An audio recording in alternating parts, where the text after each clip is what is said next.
Nabalot ng takot ang mga tiga Surigao City sa Mindanao nung ang mga business establishment doon bigla na lang pinadlock ng isang grupo habang may daladalang mga itak at samurai.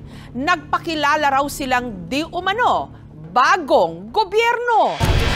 Federal, teka mo mga bastos mo. Naalarma ang mga negosyante sa Surigao City nitong mga nakaraang linggo. Nagharas kami din ng mga federal. Ang ilan kasi sa kanilang mga establishmento. Ilak dong, ilak. Uno, kumana ang oras. Sa pilitang isinara at ipinadlock ng mga armadong tao na may hawak pang mga itak at samurai. Para mo yung lugar sa Pilipinas. Mga bastos mong good mo. Kamu may bastos!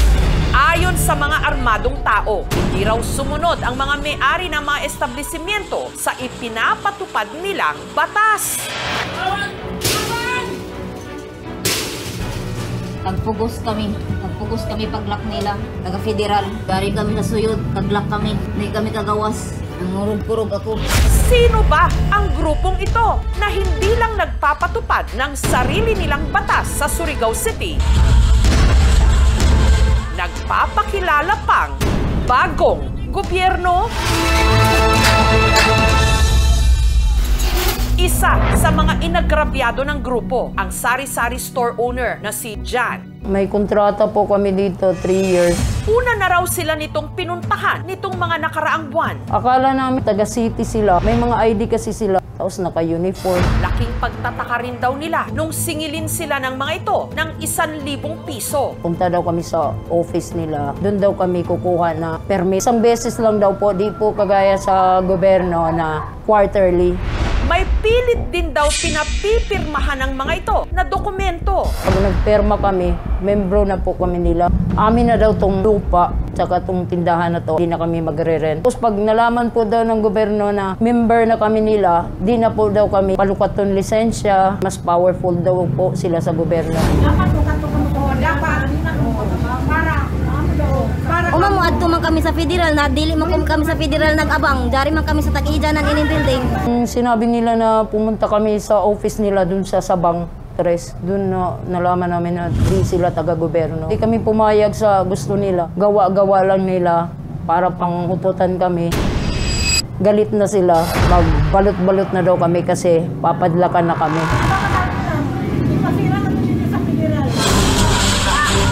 Bagay na tinutuor ng mga armadong tao. Nagharas kami din ng mga federal.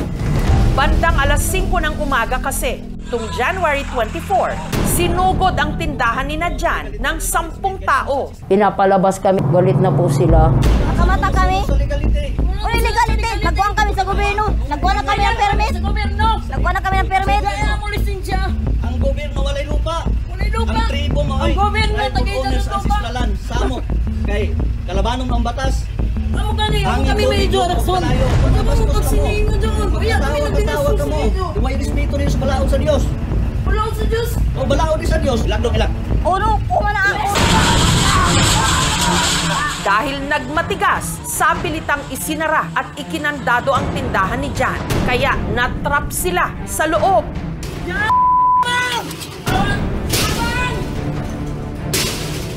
Hindi kami kagawas. Nangurog-kurog ako.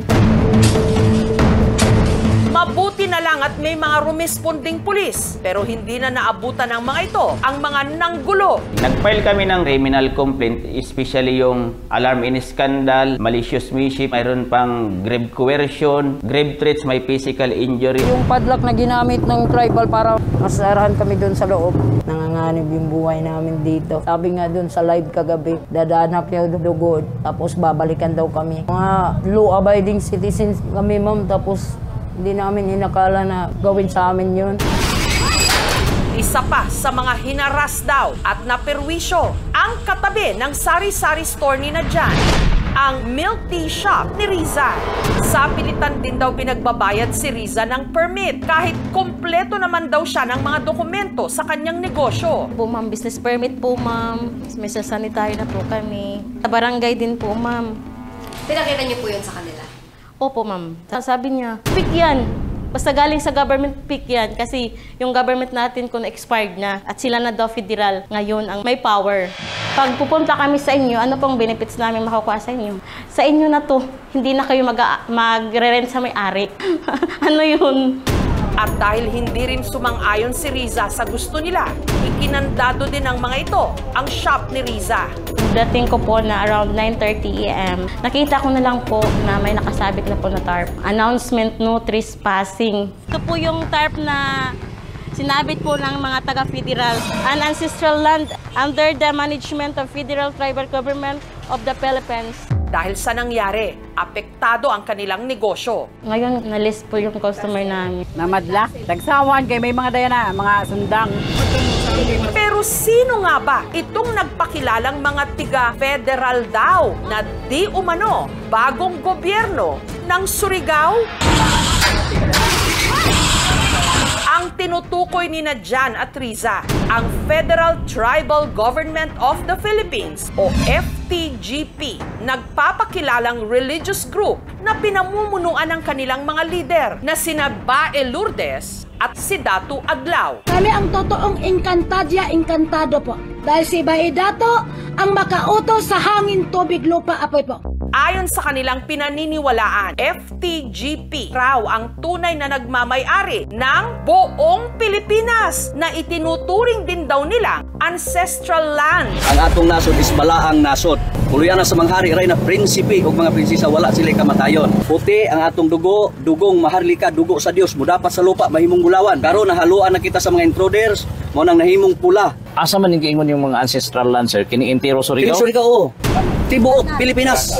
Kaya plano raw nilang bawiin ang Pilipinas at uumpisahan daw nila ito sa Surigao City, kung saan naroon ang kanilang headquarters. Dito sa Barangay Sabang 3 sa Surigao City, matatagpuan ang compound na ito na tahanan ng nasa 40 mga kasapi ng FTGP. Bantay sarado ito, hindi basta-basta makakapasok ang mga hindi nila miyembro. Unsa may assurance kung miyembro ka aning FTGP? Kaluwasan sa material and spiritual. O di ka pwede kasuhan, di ka pwede resume bisag nakawarant ka pag exemption ka sa any mandatorious authority sa government pag may diplomatic immunity ka. Sinubukan naming kuhanan ng panig si Datu Adlaw para sagutin ang mga akusasyon laban sa kanilang grupo at sa kanilang mga ipinaglalaban. Si si Bae po. Hindi na sila tumatanggap ng mga interview. Pero bawal daw itong maistorbo. Gayunman, nagpaunlak ng panayam ang isa sa dati nilang miyembro, si Gardo, na malapit daw na kaibigan noon ni Datu Adlaw. Si Datu Adlaw, dating blessor ng espiritual. Parang siya ang pare o nagbibless siya ng mga tao. 2 beses siya na naginip na aalis siya ng simbahan dahil may utos sa kanya ang taas-taasa na sasali daw siya sa federal. Bagong gobyerno daw ang tribal. Istrikto raw ang pamamalakad sa loob. Bawat tao may samurai, pinagawa nila. Siguro kami kung tutusin ni mga 200 na marami nang tinanggal dahil ang hindi sumusunod sa batas ng federal, tatanggalin. Para raw mahikayat ang mga bagong miyembro, nag-aalok daw ang FTGP ng trabaho na may malaking sweldo. Isa sa mga nasilaw ang tiga Davao de Oro na si Danilo. Sa ilang mga pagsalig, tag-18,000 ang monthly. Mudagan og 50,000. Magwardya mes compound. Pagdating sa Surigao City, hiningan daw sila ng 1,000 pesos para sa tinatawag nila diplomat. Kung ma-membership ka sa federal tribal, pag mayroon ka nito, pwede na kang gamit mo sa pagbiyahe. Kahit saan ka punta, ito ang ipakita sa mga naka-checkpoint o kahit walang lisensya. Isa rin daw si Danny sa mga kasama nung sapilitan nilang isinara ang ilang business establishment sa Surigao City nitong nakaraang linggo. Federal, teka mo mga bastos mo. Bastos, tabo na mga namo ka mo. Ha? Tabo naman namo ka mo. Lain mi sa lakaw, kay wala gigripping sa mo kung nasa mi mo adto. Kay kung nahibalo pa mi ma'am na ang plano, operasyon padlak, dili po mo kami mo iban kay naapoy amo mga baruganan. Pero sa kabila raw ng pagtupad nila sa mga iniutos sa kanila, si Ruel, Danny at si Gardo, wala raw natanggap ni isang kusing. Mahay, mga biktima lang ko sa ilang mga pasalig. Kaya nitong Miyerkules, kasama ang 13 pa nilang mga kasama, sina Gardo, sumuko sa mga otoridad. Paano nakakain na sa pamilya ko? Tuldukan na natin ating pagsasama. Ang hawa ko ma'am kay bilhin ko sabot silang mga pamagi. Biktima sila ng large-scale illegal recruitment. At the same time, dahil dun sa na-recruit nila, mayroong minor, pinailan din namin sila ng Trafficking in Person Act of 2003 or the Republic Act 920. That is a serious violation of law. Nung araw ding yon, ang mga pulis may dinakip na lalaki sa checkpoint na napag-alamang kasapi rin sa FTGP.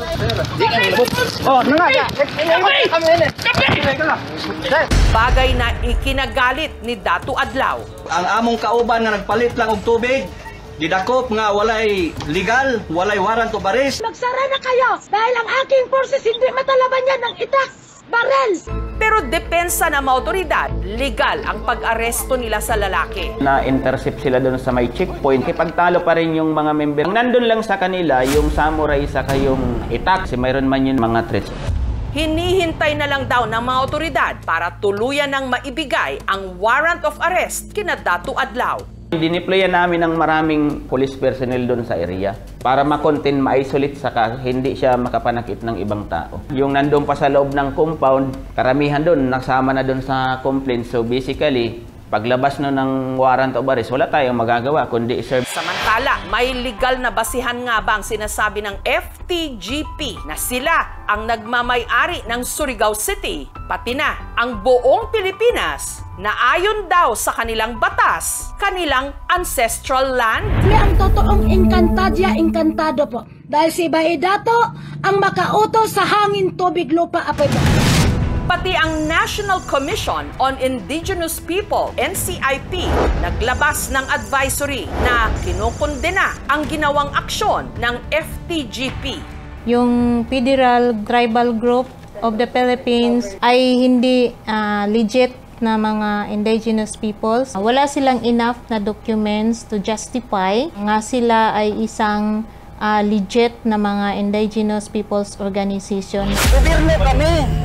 Sundot ang batas, Republic Act 8371, IPRA Law of 1997, Divine Customary Law. Ginagamit nila yung IPRA sa maling paraan. Yung self-governance ay dapat nasa loob ng balangkas ng batas ng Pilipinas. Kaming mga tribo, dili gayud mi musugot nga inyo kining gamit-gamiton o pagbinastos o pagbinaboy sa among sagrado nga balaod nun. Kaya ni amas ancestralan mi. Right, kolonial mi sa ancestralan. Hindi sila maka-justify or makabigay ng proof talaga na sa kanila yung ancestral domain. Yung claim nila is next to impossibility. Isa lang naman dito ang gobyerno ng Pilipinas, the Republic of the Philippines. Maraming mga ganitong grupong nabubuo sa mga remote areas dahil yung benepisyo ng gobyerno hindi po na ibibigay sa kanila. Kung mabibigyan natin ng sapat na talino, yung mga kababayan natin, hindi po sila kikilos or gagalaw ng labas sa batas or laban sa batas. Maging maingat ba, especially yung pag-join sa mga organization. Dapat marunong tayo na mag-determine kung scam ba yung activity. Iti-take advantage talaga nila yung educational attainment ng tao plus yung kahirapan ng tao. Pinagsisihan ako